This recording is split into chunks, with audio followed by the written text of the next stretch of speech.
Quisiera comenzar por decir que en 1917 realmente hubo dos revoluciones en Rusia, una en febrero y la otra en octubre, en el calendario gregoriano. En el calendario juliano de Rusia, de esa época, Rusia todavía no había adoptado el calendario gregoriano, las revoluciones fueron en marzo, la que estoy llamando de febrero, y en noviembre, la que llamamos de octubre. Pero fueron dos revoluciones. La primera, mi impresión es que era más libertaria, es decir, se quería abolir la dictadura zarista e implantar un régimen de libertad como nosotros la comprendemos. Pero hubo algunas dificultades y entre febrero y noviembre regresaron a Rusia dos extraordinarios ideólogos marxistas, Vladimir Ilich Ulyanov, llamado Lenin, y León Trotsky. Ellos asumieron el liderazgo del movimiento revolucionario e impusieron finalmente un régimen comunista en Rusia en 1917. En 1922 se creó la Unión Soviética de Repúblicas Socialistas Soviéticas. Había estados como, por ejemplo, Georgia, que se agregaron a esta federación de repúblicas socialistas. Le llamaron Unión de Repúblicas Socialistas y no comunistas, porque según la teoría marxista, el socialismo era una etapa de transición entre el capitalismo y el comunismo. En el socialismo todavía habían vestigios capitalistas, pero todavía no se consumaba el ideal, ese que sacudía el corazón de Marx, y quizá no solo su corazón, sino también su cerebro, que era de cada quien según sus capacidades y a cada quien según sus necesidades. Ese sería pues un paraíso maravilloso, ¿no? Que, insisto, conmovía a los socialistas. Y luego pues Marx también tuvo la originalidad de decir que su prédica comunista, de sociedad comunista, por medio de la etapa de transición del socialismo, era científica, es decir, su socialismo era científico. Y con eso quería decir que no era un socialismo como el de Saint-Simon en Francia, por ejemplo, o Fourier también en Francia, o de Owen en Inglaterra, sino era científico. Por ejemplo, se fundamentaba en un análisis científico del capital. Se basaba en el estudio científico de la historia. El materialismo dialéctico había permitido descubrir las leyes del transcurrir histórico y según esas leyes había que pasar del esclavismo al feudalismo, del feudalismo al capitalismo e ineludiblemente del capitalismo al comunismo por medio del socialismo, y allí se terminaba la historia. Era un final de la historia, pero no en el sentido en que predica Fukuyama, sino que cesaban todas las contradicciones, las luchas de clases, y bueno, era el paraíso que la religión predicaba que había en el cielo, pero Marx prometía que ese paraíso se tenía que tener aquí en la tierra. Y precisamente la religión era el opio de los pueblos en el sentido de que atenuaba los sufrimientos terrestres, los hacía soportables mientras llegaba el paraíso celestial, y Marx decía, no, aquí mismo tenemos que realizar ese paraíso y renunciamos a la religión y somos materialistas. Bueno, con este antecedente creo conveniente comenzar, ya que la exposición se llama Del marxismo al liberalismo, una experiencia personal, comenzar con algunos datos básicos confesionales. Uno es mi fecha de nacimiento. Nací el 3 de junio de 1946, es decir, en el siglo pasado, ¿no? Y todavía no comprendo cómo todavía existo. Edad, bueno, cumplí este año 71 años. Eliminé de mi cuenta en Facebook la fecha de mi cumpleaños. Así que evité que los amigos que me querían felicitar por mi cumpleaños, con tan buenas intenciones, me recordaran tan amargo transcurrir del tiempo. No, realmente no ha sido amargo. Confieso, como el poeta Pablo Neruda, confieso que he vivido. Bueno, él dijo que confesaba que había vivido porque había cometido quizá delitos. Se confiesan delitos o algo ilícito. Yo no necesariamente confieso que he vivido. Bien, estos datos son interesantes para contribuyen a explicar cómo ocurrió esa transición desde el marxismo al liberalismo. Bueno, desde que tengo conciencia, menos confusa que la que tengo actualmente, quería comprender por qué las cosas son como son. O quería comprender qué son las cosas, comprender qué es la verdad, si había verdad absoluta o si toda verdad era relativa, cómo saber que una creencia era verdadera o que era falsa, había un principio primero de todas las cosas o no lo había. Y si no lo había, que había una serie infinita de causas. Bueno, esas cosas me interesaban. Y una en particular, ¿cuál era el sentido de la vida? ¿Realmente para qué estaba uno en el mundo? ¿Por qué, como dice un filósofo, había más bien ser que no ser? O más bien ser que la nada. Bueno, eso me preocupaba y daba un contexto para mi interés posterior en el marxismo y luego el liberalismo. Bueno, un producto esencial del planteamiento de esas cuestiones fue que llegué a dudar de la existencia de Dios. Eso me causó un problema psicológico. Me sentí solitario en el mundo porque todo el mundo creía en Dios. Y yo decía, pero ¿cómo es posible que solo yo no crea en Dios? ¿He de estar equivocado? Muy modestamente, sin vanidad alguna, prefería creer que yo estaba equivocado y el mundo acertado, y no al revés, el mundo equivocado y yo acertado. Pero en todo caso, subsistía con mi escepticismo sobre Dios. Bien, estaba en ese estado psicológico cuando en la institución de educación media o secundaria en la que estudiaba, se acercaron dos compañeros estudiantes, uno de ellos compañero de aula, el otro no, y solicitaron conversar conmigo. Tenía yo unos 15 o 16 años de edad. Bueno, no consideraba que hubiera algo ilícito en conversar con compañeros estudiantes y acepté conversar con ellos. Bien, me invitaron a ser miembro de una organización política clandestina denominada Juventud Patriótica del Trabajo. Era la Juventud Comunista. Era una organización que había sido fundada por el Partido Guatemalteco del Trabajo o Partido Político o Partido Comunista de Guatemala. No se empleaba el término comunista porque, en primer lugar, durante el gobierno de Juan José Arévalo, en la segunda mitad de la década de 1940, la Constitución prohibía que hubiesen en Guatemala sucursales o filiales de organizaciones internacionales. Y posteriormente, cuando fue derrocado Jacobo Arbenz Guzmán en 1954, se decretó la Ley de Defensa de las Instituciones Democráticas, que era realmente una ley para combatir el comunismo en Guatemala. Entonces se eludía emplear la palabra comunista. En tiempo de Arévalo, el Partido Comunista, fundado en 1922 aproximadamente, fue obligado a cambiar de nombre y adoptó el nombre de Partido Guatemalteco del Trabajo, pero se llamaba Partido Comunista.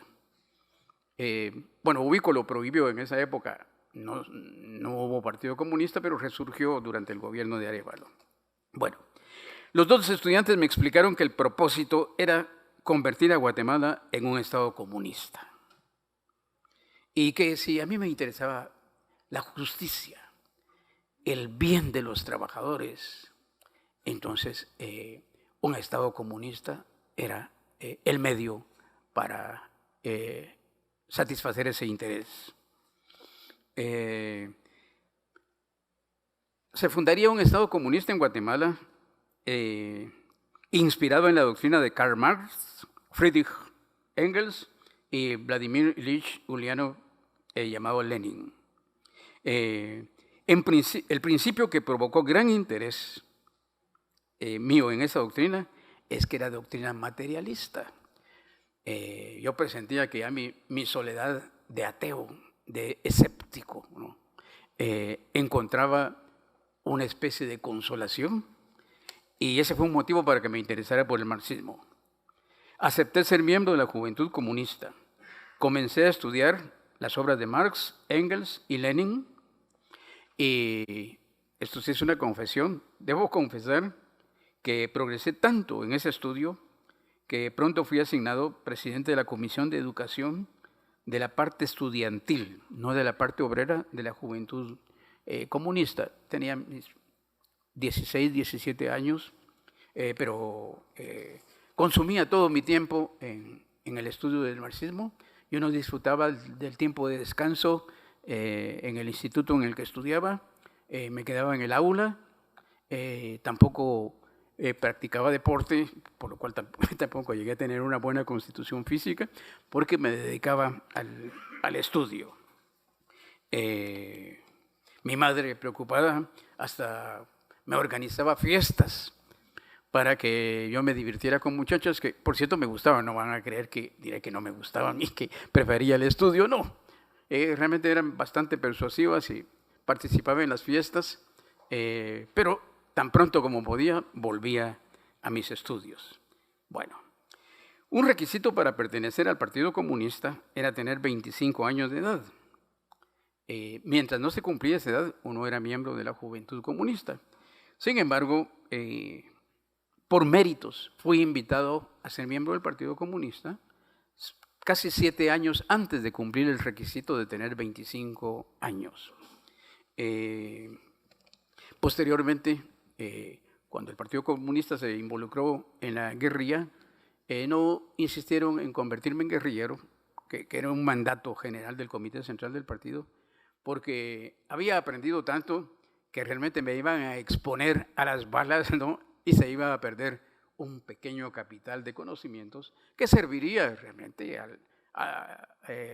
le serviría al partido para seguir formando políticamente nuevos miembros. Sin embargo, acepté la invitación.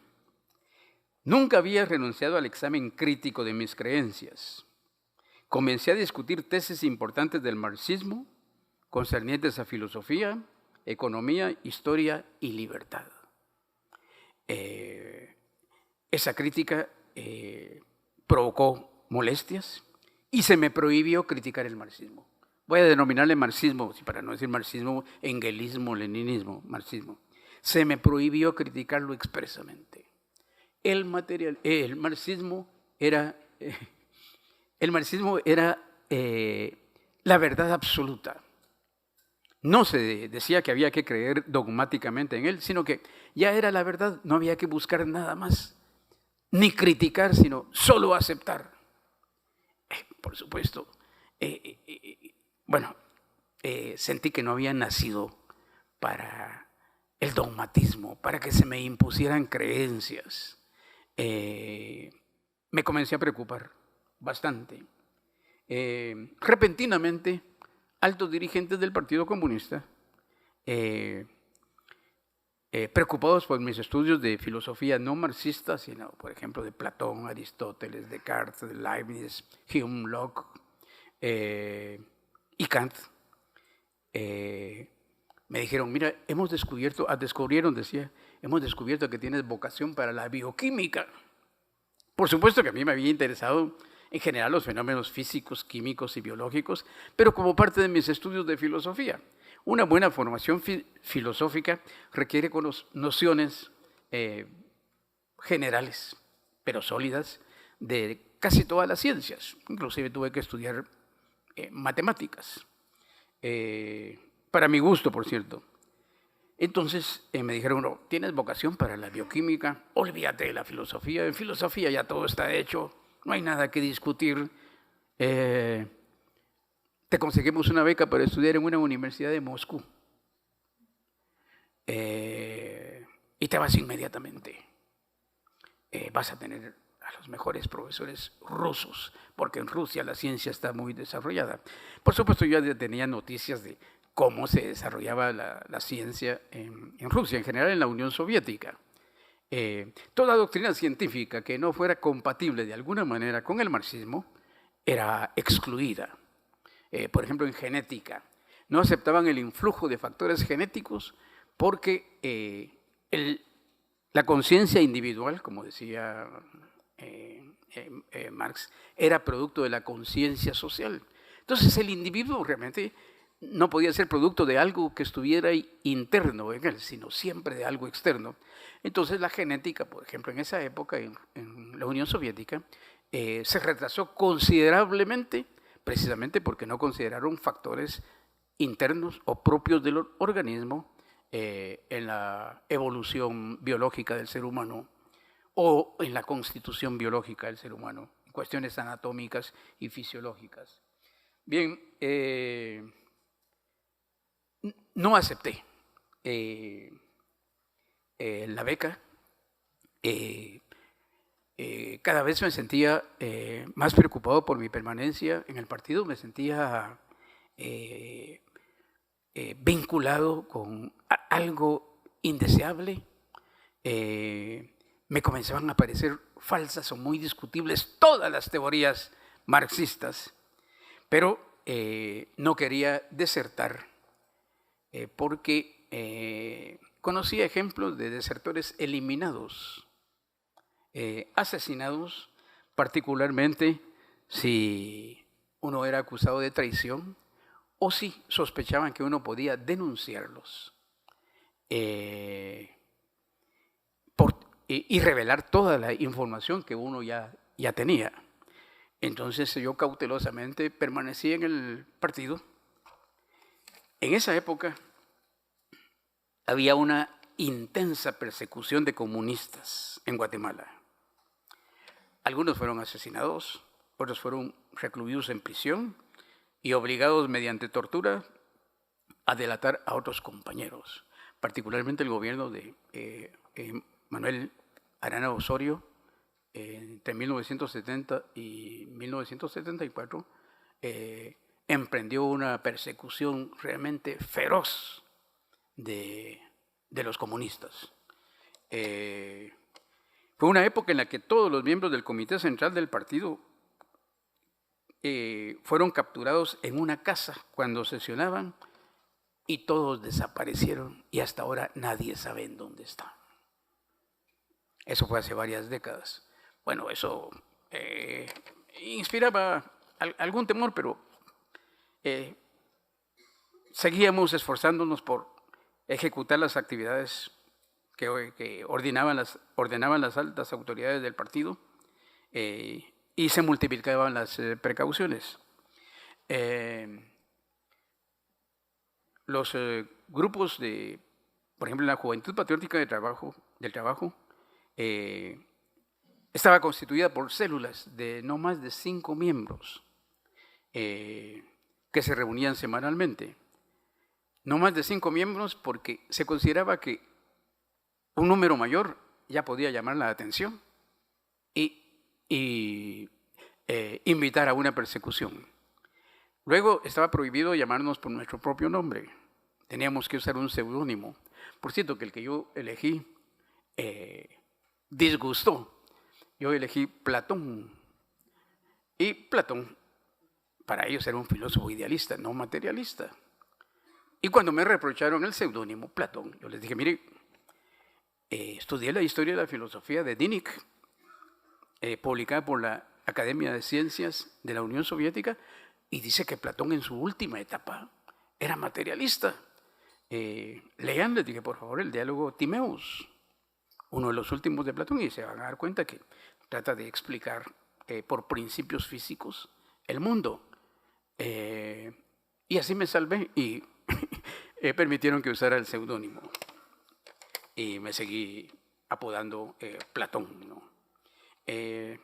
La policía no era, por cierto, muy culta en esa época, así que cuando me decían Platón, creía que se referían a un plato grande. Y eso también contribuyó a eludir cualquier intento de persecución. Bueno, capturado el Comité Central del Partido Comunista, desaparecido para siempre, se me ordenó por medio de un emisario que llegó una noche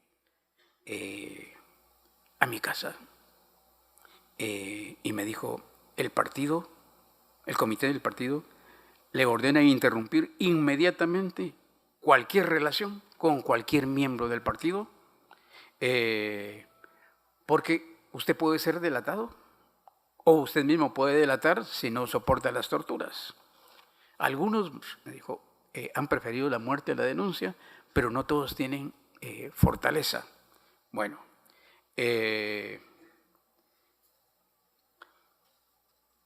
2 días después apareció el cadáver del emisario. Está muy cerca, dije, demasiado cerca. Me preocupé, por supuesto. Pero yo ya había comenzado a desistir de la filosofía materialista. Me había guiado al filósofo Kant, uno de los filósofos cuya lectura se me había prohibido. Yo no asignaba dinero para comprar los llamados útiles escolares, el dinero que me daban mis padres, sino que compraba libros de filosofía y me auxiliaba con los textos de mis compañeros, que me los facilitaban porque ellos mismos no los estudiaban. Así que yo hacía útil el gasto que ellos habían hecho, ¿no?, en sus textos. Bueno, debo a Kant haberme demostrado que el materialismo era una filosofía teóricamente insostenible. Después, cuando estudié física moderna, particularmente mecánica cuántica, y uno de los grandes físicos de esa época, Heisenberg, dijo, no sabemos qué es la materia. Dijo, bueno, pero ¿cómo podemos decir que la materia es el origen de todas las cosas si no sabemos qué es? Ya Renato Descartes o Descartes se había anticipado al respecto y decía, no podemos afirmar que el espíritu surge de la materia porque no sabemos qué es la materia, o estamos más ciertos de que pensamos de que hay materia. Al final la materia es algo que pensamos. En cambio el espíritu está dado inmediatamente a nosotros mismos. Bien, finalmente desistí del materialismo, en general desistí del marxismo. No podía demostrarse que la materia fuera la causa primera de todas las cosas. Una sociedad cuya economía suprimía la propiedad privada del capital o medios de producción, me parecía realmente la antieconomía, no la economía. Aún así, le seguíamos llamando economía. No podía la economía comunista, es decir, una economía en la que el Estado es dueño del capital, lograr el más grande progreso de la humanidad. No me parecía que fuera posible. Es decir, lograr ese progreso con represión de la libertad. La creencia en que en una sociedad perfecta se obtenía de cada quien según su capacidad y se daba a cada cual según su necesidad me pareció absurda. Atentaba contra la naturaleza humana que conocemos. Dije yo, bueno, el marxismo tiene que inventar entonces nuevos seres humanos que actúen de esa manera. Por ejemplo, el plomero está dando toda su capacidad, pero no tiene poder económico para comprar un automóvil, pero otro sí tiene el dinero para que el plomero compre el automóvil. Entonces, de cada quien, según sus capacidades, ok, del plomero todo, y del vecino del plomero, los recursos para comprarle el automóvil a aquel que había dado sus necesidades. Recuérdense el principio de Marx. Marx lo cita en su crítica al programa de Gotha. De cada quien según sus capacidades, a cada quien según sus necesidades. Así que no importaba cuánto producía yo, sino cuánto podía obtener del prójimo y desde luego produciendo yo lo más que supuestamente se podía. Pero ¿qué incentivo tendría yo de producir más para satisfacer las necesidades de otro? Realmente era un atentado contra la naturaleza humana como la conocemos, como se ha manifestado históricamente. Puede ser que durante futuras épocas, en millones de años, el ser humano sea muy distinto del que es actualmente. Pero él ahora es el que conocemos, no es otro. Era falso que las leyes de la dialéctica, la tesis, la antítesis, la síntesis, fueran las leyes más generales del universo. No encontraba yo en mis estudios de ciencias naturales la aplicación de leyes dialécticas que me explicaran por qué los fenómenos habían ocurrido de la manera en que habían ocurrido. Era falso que la fuerza motriz de la historia fuera la lucha de clases. Me parecía hasta que era más importante alguna invención tecnológica o una teoría científica aplicada por medio de la tecnología que la lucha de clases. Por ejemplo, la máquina de vapor que provocó una revolución industrial, bueno, no fue producto de lucha de clases, fue producto, por ejemplo, de los físicos o de los tecnólogos. Bueno, me parecía un inadmisible abuso intelectual afirmar que solo fuera verdadera la filosofía del proletariado, o que había una lógica burguesa y una lógica proletaria, y que solo la lógica proletaria era válida. Así que solo por el hecho de ser uno burgués ya estaba equivocado, y solo por ser uno proletario ya estaba acertado. Eso me parecía hasta ofensivo intelectualmente. Creo que hubiera querido rebelarme contra ellos mismos, no contra el régimen contra el cual se pretendía luchar. Empero, aquello que quizá más influyó en mi tácita deserción del marxismo es que en la sociedad marxista la libertad era una ilusión y que realmente era una novedosa modalidad de esclavitud. La modalidad más sutil que ha habido en toda la historia de la humanidad. Bueno, se trataba de un imperio ideológico, probablemente el primer imperio ideológico en la historia de la humanidad. El imperio griego, ateniense, el espartano, el romano, por ejemplo, o el imperio carolingio, no eran imperios ideológicos. Luego, se prometía una dictadura del proletariado, porque los proletarios tenían derecho a ser dictadores. Pero, según la información que ya teníamos, los proletarios mismos tuvieron que someterse a una dictadura de quienes no eran proletarios, ¿no? La nomenclatura, las autoridades del Kremlin, los capataces de las fábricas. No había tal libertad del trabajador. En realidad no había libertad para nadie. En realidad el socialismo era la aniquilación de la libertad.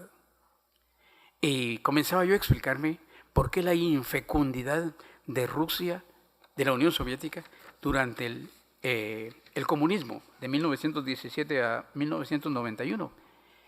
Pues no había ningún incentivo para procurar el propio bien y en la búsqueda de procurar el propio bien, beneficiar a los demás de mil maneras. No solo económicamente, sino, por ejemplo, mediante la producción artística. Fui a escuchar una vez al chelista ruso, a un chelista ruso,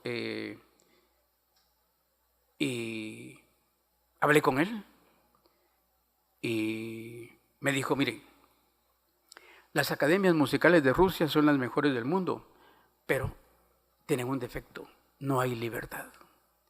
Y un artista quiere estarse perfeccionando, quiere viajar a otros países para ver qué nuevas técnicas hay. Dmitri Rostropovich, el chelista. Uno tiene que aprender nuevas técnicas e ir perfeccionando su arte. En la Unión Soviética no se puede. Yo todavía le dije que las mejores academias eran mejores academias, pero no por los soviéticos, sino desde la época de los zares. Realmente Rusia era grande en la época de los zares. Desde luego que había despotismo, pero habían físicos, por ejemplo, a propósito de Milton Friedman, un físico ruso llamado Alexander Friedman, que corrigió a Albert Einstein a propósito de si el universo tiende a expandirse o a contraerse. Einstein creyó que Friedman estaba equivocado, pero posteriormente el mismo Einstein le dijo, tiene usted razón, de mis ecuaciones no se deduce que el universo se expande o se contrae. Así que hay que introducir un nuevo factor que Einstein llamó la constante gravitacional. Bueno, al final me di cuenta que el socialismo destruía la libertad. Y para mí la libertad era algo muy caro, algo muy importante. Mis estudios de historia de la música me revelaban, por ejemplo, la importancia de la libertad musical para crear música, o la libertad en la pintura, la libertad en la economía, por supuesto. El progreso material de la humanidad no ha sido obra de esclavos, sino de hombres libres. Bien, transcurrieron algunos años. A mí agradecí mucho la prohibición de tener relaciones con miembros del partido, relaciones políticas o ideológicas, o incluso conversaciones amistosas. Y seguí yo pensando, estudiando filosofía particularmente, cuando comencé a enterarme de la filosofía de la Universidad Francisco Marroquín. Conocí a Manuel Ayau, comenzamos una buena relación amistosa. Con él y otros profesores de la universidad, como Alberto Venegas Lynch, fundamos el Ateneo Liberal de Guatemala. Fernando García está aquí también, fue uno de los fundadores del Ateneo Liberal. Y yo comencé a plantear algunos problemas, encontré buenas respuestas a los problemas, me fui involucrando progresivamente en el liberalismo, me percaté de la importancia que se le concedía a la libertad y eso me entusiasmaba bastante, particularmente porque yo estaba dispuesto más a ser libre que a vivir, ¿no? Es decir, hay un momento en que el ideal de libertad, la libertad llega a ser más valiosa que la vida y se da la vida por la libertad y de hecho ha ocurrido así. La vida incluso se da hasta por la propiedad privada. Hay gente que está dispuesta a morir para defender sus bienes. Hay gente que muere hasta por defender un teléfono celular del robo. Entonces descubrí esos principios: libertad, vida, derecho a la libertad, derecho a la vida, derecho a la propiedad privada. Y me fui involucrando cada vez más en el liberalismo. Leí a Hayek, a Mises, a Rothbard. Leí una crítica al marxismo, una crítica demoledora de Eugen von Bavaria, un economista austriaco, que tiene una obra preciosa en 3 volúmenes sobre el capital e interés. Y cada vez me convencía más del liberalismo y de cómo realmente el liberalismo sí se inspiraba en el ideal de libertad y pensaba en una sociedad organizada para que sus miembros gozaran de la máxima e igual libertad. Investigaciones históricas posteriores confirmaron algunas de mis conjeturas. La libertad había sido importante en el progreso de la humanidad, desde los babilonios, los egipcios, por ejemplo. Descubrimos también la importancia del derecho y cómo si se respetaban ciertos derechos individuales, no creo que hayan derechos colectivos, entonces surgía el mercado, la economía libre, pero espontáneamente. Es decir, si hay derecho a la libertad, hay derecho entonces a producir, a intercambiar y a consumir. Años después, por sugerencia de Manuel Ayau, el vicerrector de la Universidad Marroquín, el doctor Rigoberto Juárez Paz, vicerrector académico, me invitó a ser profesor de la universidad y fui profesor de la Universidad Marroquín. Posteriormente, Manuel Ayau personalmente me invitó a dar la clase inaugural de la universidad, una de las clases inaugurales y di una clase que se llamaba Estado, Libertad y Derecho, Después escribí ensayos o artículos sobre filosofía política. Concursé en el certamen para profesores universitarios de la Fundación Charles Stillman. Me premiaron 4 veces por artículos sobre filosofía de la libertad. Y esto no lo digo por vanidad, de verdad que no, sino solo para mostrar mi creciente involucramiento en el liberalismo y la importancia que le concedía, hasta el grado de escribir artículos expresamente para competir en el concurso. Algunos y otros pues los había publicado en periódicos, por ejemplo sobre derecho y libertad, derecho y economía, y posteriormente, por propuesta del doctor Armando de la Torre, fui profesor de maestría de la Escuela Superior de Ciencias Sociales en Filosofía de la Historia, Filosofía de la Ciencia, Filosofía Moral Kantiana y Filosofía de la Libertad.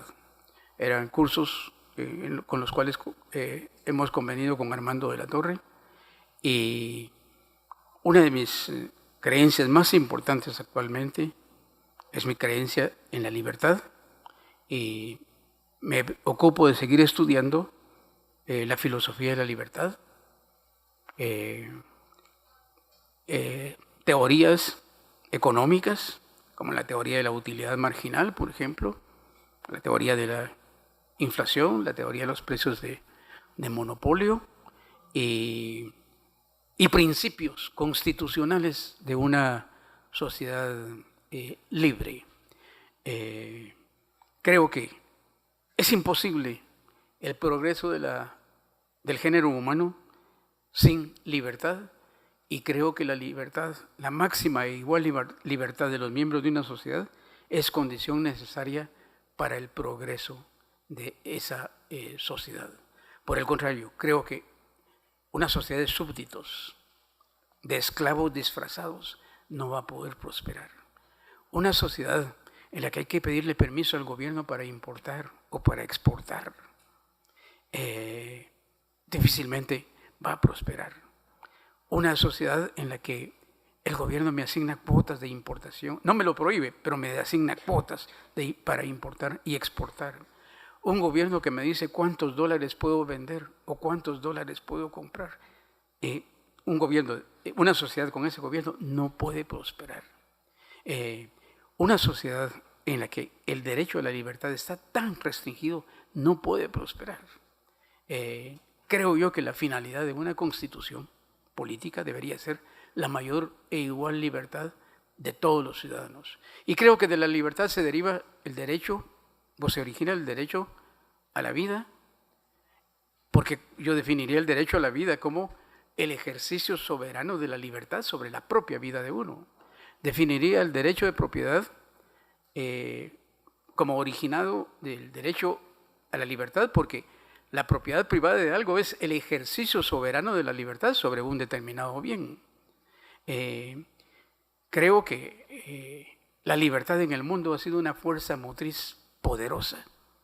Inclusive creo que estamos aquí reunidos por libertad, porque hay libertad.